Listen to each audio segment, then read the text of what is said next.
professionals now. I've got 6 kids, Baruch Hashem. Now the story we're going to talk to you about happened before almost 9 years ago. In a month it'll be 9 years ago. It happened over there. You see the cube, the white cube in the middle of the road? Yeah. It happened over there. We're going to go down there. But I'd like to start over here. First, a small introduction. Where are we? We are standing at Worshipper's Lane. This is the street that crosses us and divides the two parts. Is Worshipper's Lane. What is Worshipper's Lane? It's a lane that is used constantly every Shabbat and every Yom Tov for the people of Kiryat Arba, which is behind us. There's a fence, and behind us, that's where the bus is right now. That's Kiryat Arba to the north. This is south, north, east, west. Okay? So hundreds and thousands of Jews use it every Shabbat and every Yom Tov to go down and back up from and to and from Me'arat HaMachpelah. The event that took place at 2002, which is almost 9 years ago, was on Leil Shabbat, right after the last person entered the southern gate of Kiryat Arba. Come, let's say. I mean, after returning from davening in the Me'ara. It was Shabbat Kodesh, Parashat Vayetze. Shabbos then, at that time, it's the beginning of the winter, so started at about 4:30, and we're talking about the event that started at 7 o'clock. That's the southern gate over there. After the last person went into Kiryat Arba, a terror cell of 3 bloodthirsty terrorists planned on entering Kiryat Arba and having a bloodshed, killing everybody on their way. Now, the time of Shabbos meal is considered a quality time. Why? Because all the families are gathered around in the houses, and the terrorist knows that when he goes in, he's going to get maximum kill of people inside. What the terrorist did not know is that all of the lane over here and inside had a lot of army patrols, army forces that were around to secure all the people who came back and forth. The terror cell of 3 terrorists was surprised by a patrol of 4 soldiers right down there. We're going to go down there in a minute. Where's the terror cell located? Where are the people? Inside this neighborhood. They start walking up this road? Yeah, and they planned on entering the southern gate of Kiryat Arba. They were walking on this road or on the other side? No, on the other side. Okay. Through the yard, they were on their way. With hidden guns?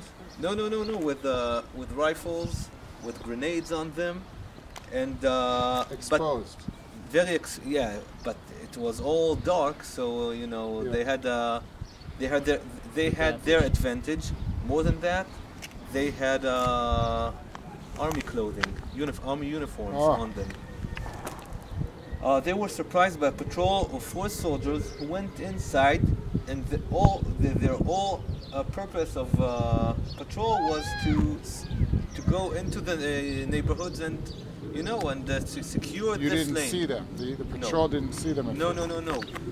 They both surprised one another, and a shootout started.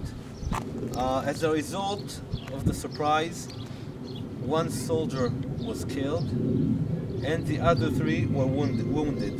But more than that, their radio was hit by bullets, so they could not report back.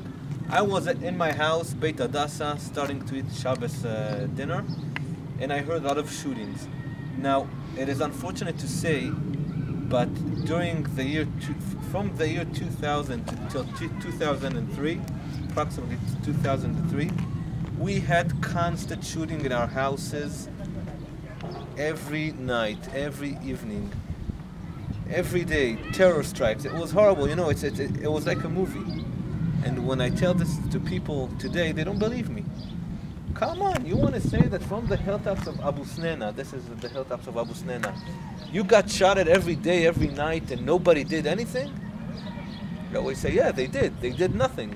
You know, that's also They did nothing. The army did nothing. Yeah, there For was political reasons? There was an imaginary borderline in Hebron, right near our houses, imaginary, in which the army was not allowed to cross it and, get the terrorists. Why? The number one principle in the army to chase terrorists, in Hebrew it's called chatira lemaga. When you see a terrorist, you don't run back, you run towards him. You shoot him, you kill him. That's the number one principle. That was not... Why? It was Olmert? Why? Because political reasons. They did not want to heat up the Middle East because of that.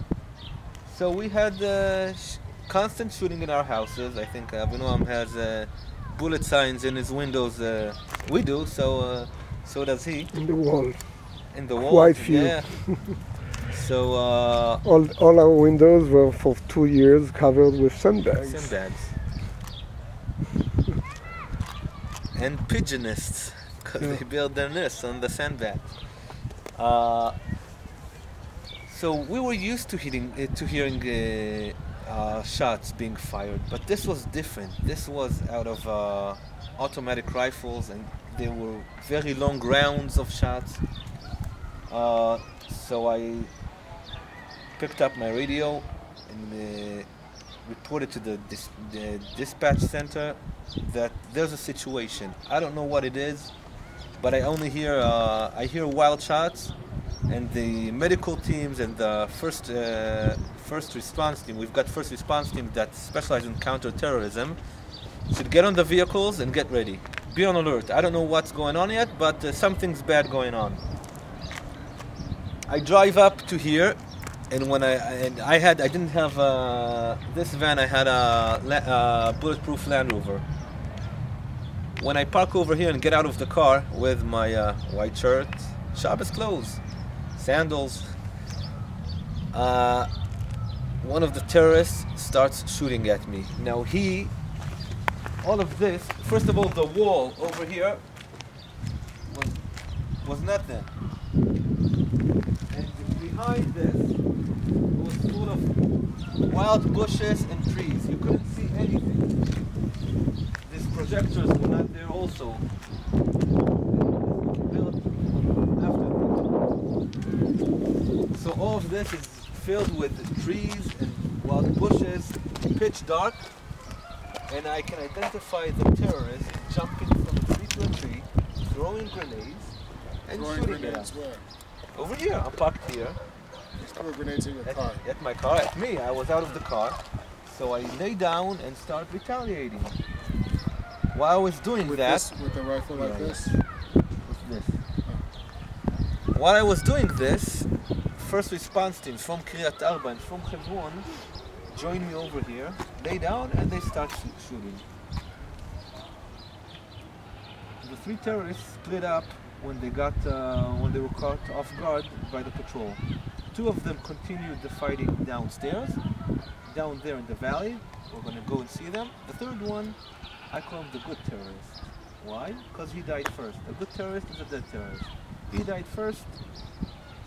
We took good care of him.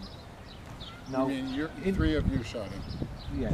In the meantime, while we're having this shootout, over there, downstairs, let's continue on. He didn't wound any of you? No.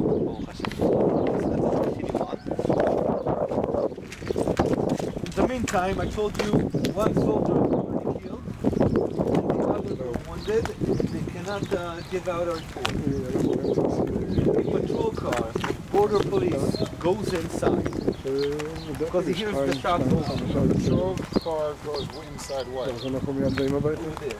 Inside the village. Yeah, it's part of a neighborhood, but this wall does not exist. Okay. So a patrol car went in where? יוני, כדאי לי לסגור את האוטו? לנעול. כן. שאני אחזיק את זה ולכתוב.